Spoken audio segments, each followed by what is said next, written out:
Three friends X, Y, and Z run a race. Y finishes 12 meters ahead of Z and 18 meters ahead of X, while Z finished 8 meters ahead of X. If each friend runs the entire distance at their respective constant speeds, what is the length of the track? फिर से complicated सा question है। इस बार तीन लोग race दौड़ रहे हैं और तीनों साथ में ही दौड़ रहे हैं, बार बार दौड़ने का काम नहीं है। अच्छा, before I move to the answer, जिनको इन सब के क्वेश्चंस बार बार बनाने हैं मेरे चैनल को सब्सक्राइब कर सकते हैं, मेरे फेसबुक पेज को लाइक कर सकते हैं, मैं ऐसे क्वेश्चंस देता रहूँगा। ओके, तो let come back to the question. तीन दोस्त हैं एक्स वाई जेड, वो लोग एक रेस दौड़ते हैं। जब y फिनिश करता है तब z से वह 12 मीटर आगे था। y जब यहाँ आ गया तो z से वह 12 मीटर आगे था, और x से कितना आगे था? 18 मीटर x से आगे था, तो 12 x और y के बीच की दूरी 18 मीटर थी, तो 12 इधर हो गई है, यहाँ पे 6 बचा रहेगा। तो जब y ने पूरा किया तो दूरी सबकी इस तरह से थी। यहाँ पे कुछ डिस्टेंस होगा d, जिससे हमें कोई मतलब नहीं है। फाइनल निकालने में हमें ज़रूरत पड़ेगी d की। ठीक है, अब मान लेते हैं यह टाइम t1 में कंप्लीट होता है। ठीक है, और फिर दूसरी बार क्या दिया हुआ है, जब z कंप्लीट करता है,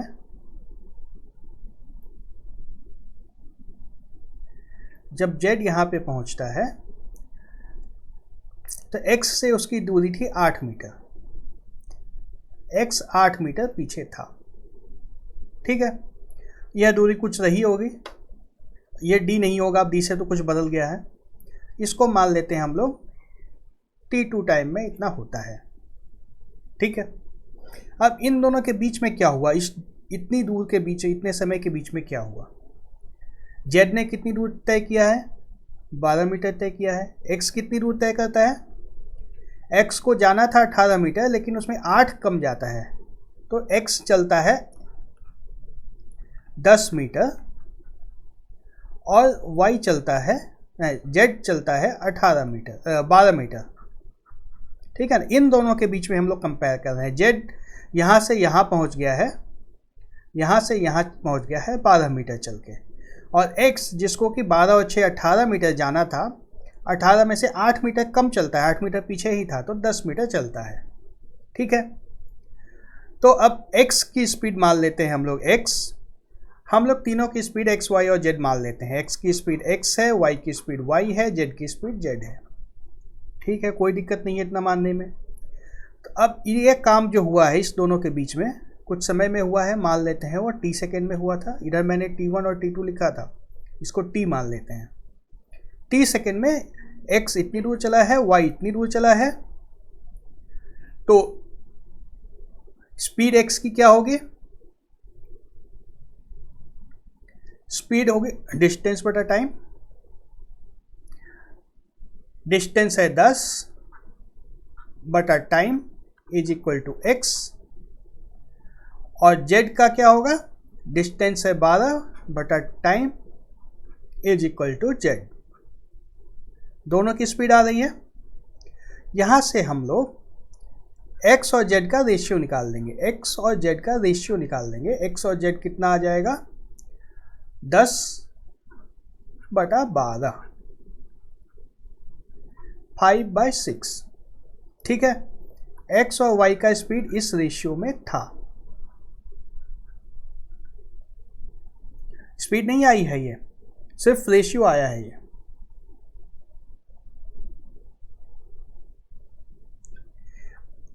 तो इस सेकंड वाले केस को हमने यूज करके एक इक्वेशन हमें मिल गया है। ठीक है ना,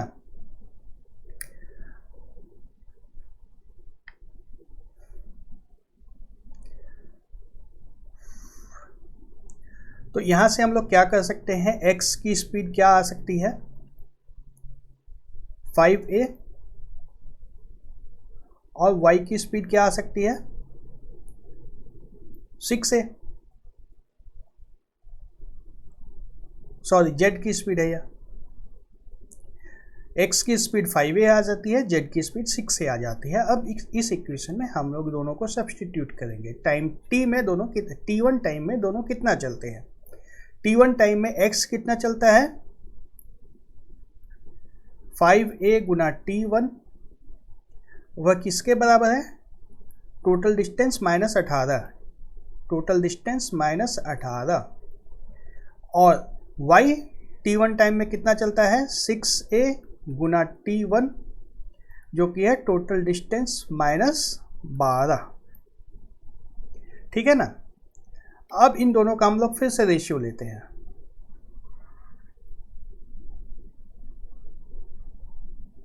थोड़ा सा कॉम्प्लिकेटेड क्वेश्चन है ये, बनेगा इसी तरह से, आसानी से ही बनेगा।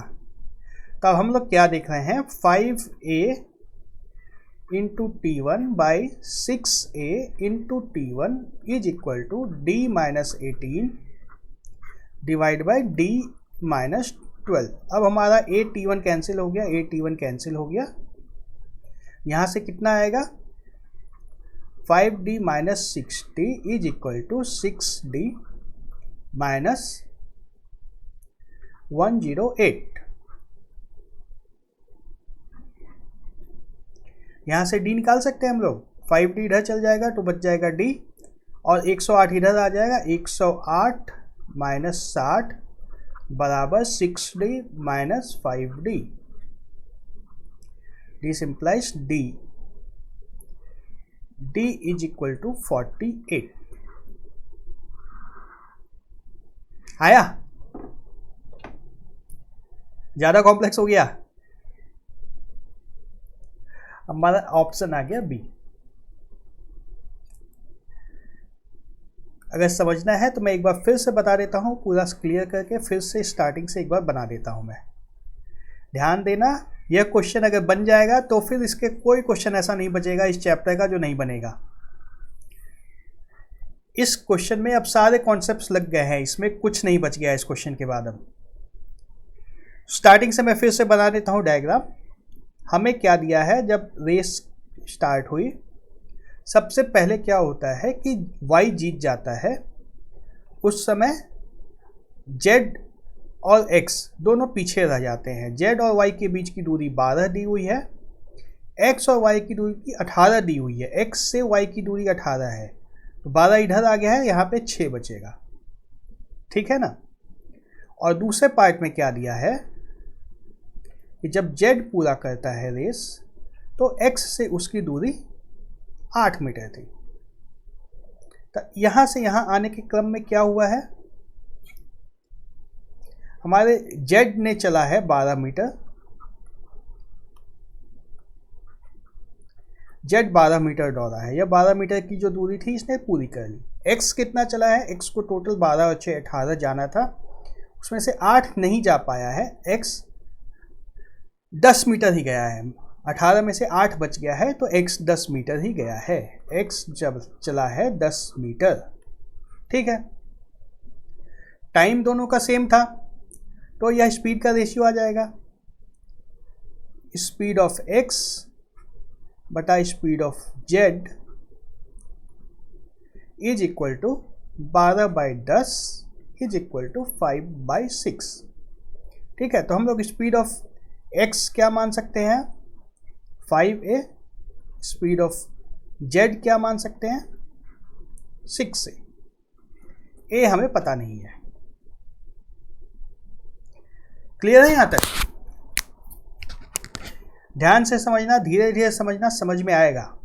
नहीं समझ में आता है तो मुझसे कमेंट में पूछना, मैं समझाऊंगा, फिर से दूसरा वीडियो बना के दूंगा, मैं समझ में आएगा, बिल्कुल समझ में आएगा। हमें दोनों के स्पीड के बारे में कुछ तो जानकारी मिल गई है अब यहाँ पे। इस जानकारी को पहले इक्वेशन में हम लोग डालते हैं।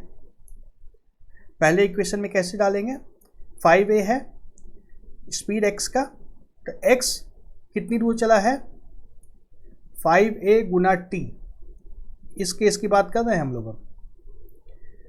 x चला है 5a इंटू टी टाइम, जो किसके बराबर है, टोटल डिस्टेंस में से 18 कम है। और जेड कितना चला है 6a इंटू टी, जो कि टोटल डिस्टेंस में से 12 कम है। अब इन दोनों को अगर डिवाइड कर दो, d माइनस 18 बटा d माइनस 12,